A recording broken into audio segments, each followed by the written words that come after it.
Hujambo mpenzi mfuatiliaji na msikilizaji wa kazi mbalimbali za literature in English pamoja na English language nchini Tanzania.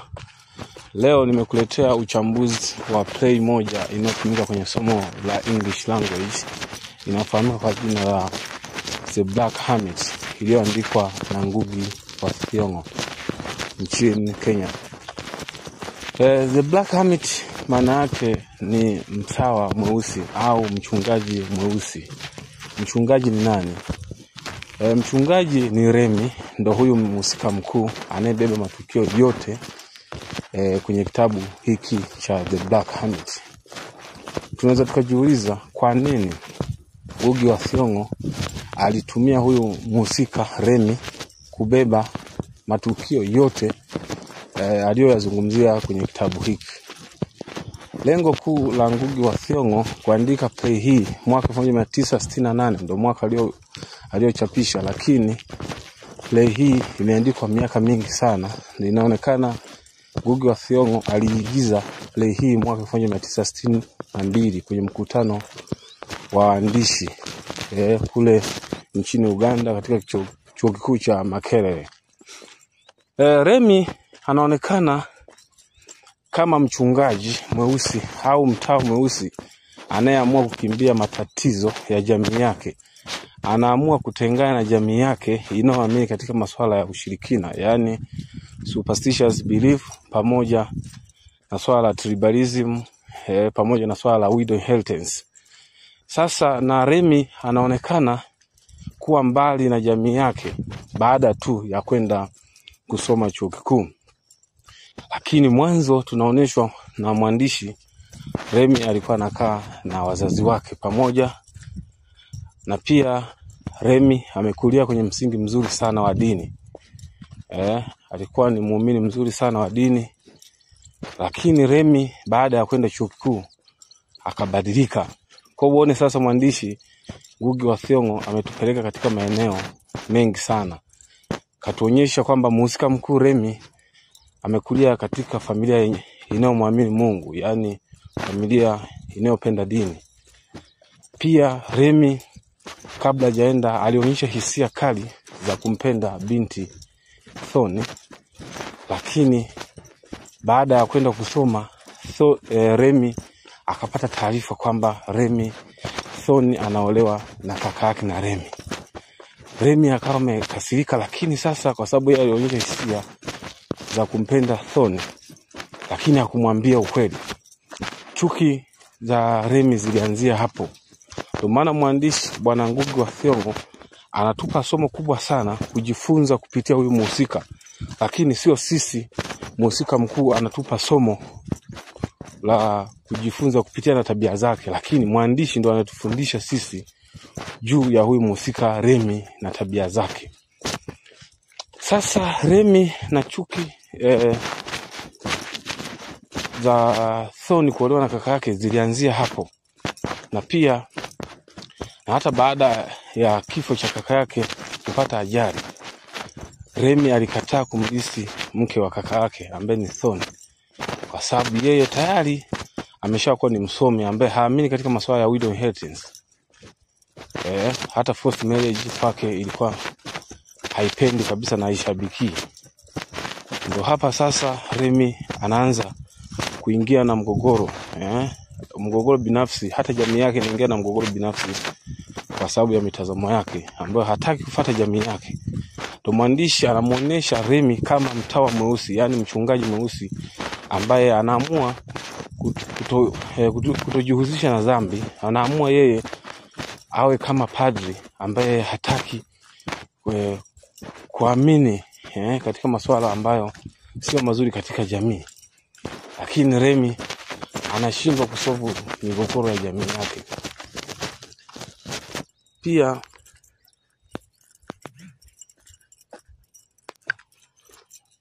Remi anaamua kutoka karibu na jamii yake kwa sababu inaamini mambo ya kale. Na yeye Remi inamfanya hivyo kwa sababu ya chuki ya mapenzi. Kwa hiyo dhamira ya love ni mojawapo ya pointi kubwa sana ya Remi iliyomchanganya baada ya Thorn kuolewa na kaka yake. Kwa akaonekana kijana ambaye ni mpweke. Kijana ambaye kaonekana kijana mwenye wivu. Kaonekana kijana ambaye anashindwa kuibadilisha jamii yake. Iondokane na masuala ya tribalism, ukabila, iondokane na masuala ya widow inheritance, iondokane na masuala ya superstition beliefs. Sasa Remi baada ya kumaliza chuo Remi akiwa chuoni alijihusisha na masuala ya kisiasa. Akaachana na dini ambayo ametoka kwenye msingi wa dini, kwenye familia inayoamini masuala ya dini. Remi akawa mwanasiasa sana, mwanaharakati akiwa huko. Remi alimsahau Mungu, akawa amejikita na masuala ya siasa sana, akiwa na marafiki zake kina Omange pamoja na watu wengine huko chuoni.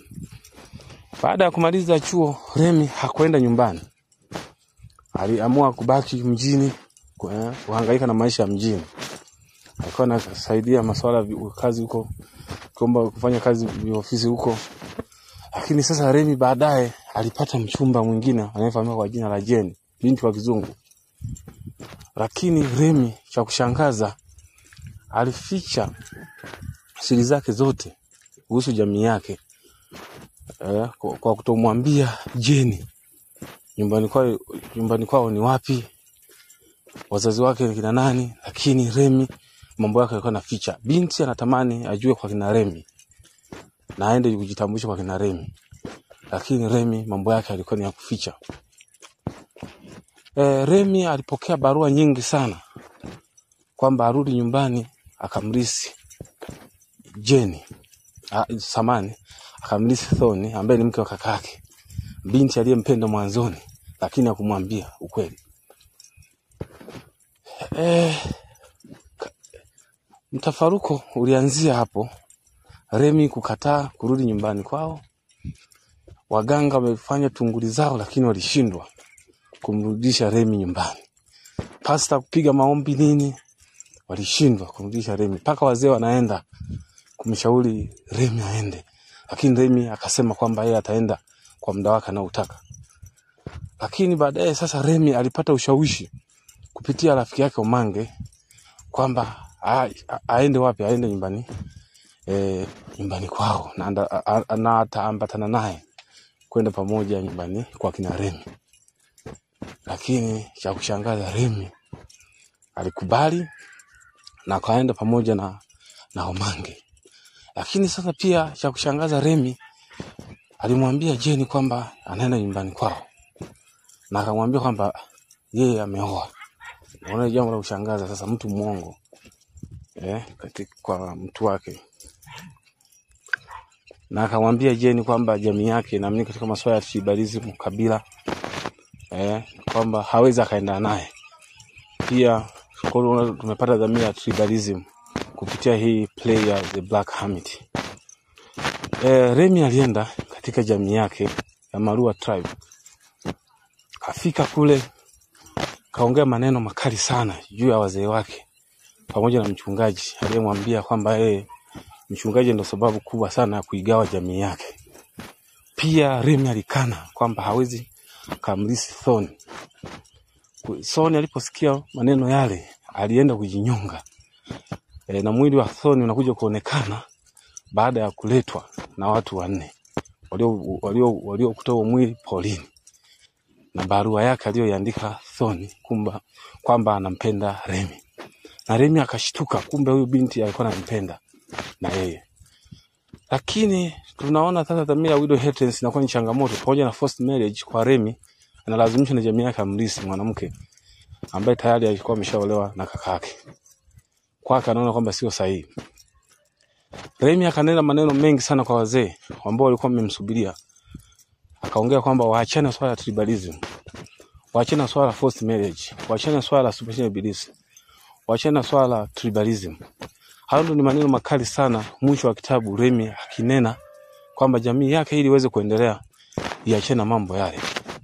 Swali kwamba kwa nini Ngugi wa Thiong'o aliamua kumtumia Remi kupitia kitabu chake kwa sababu anafundisha vijana jinsi wanavyokuwa na mitazamo tofauti tofauti katika malika tofauti tofauti na katika umri tofauti tofauti.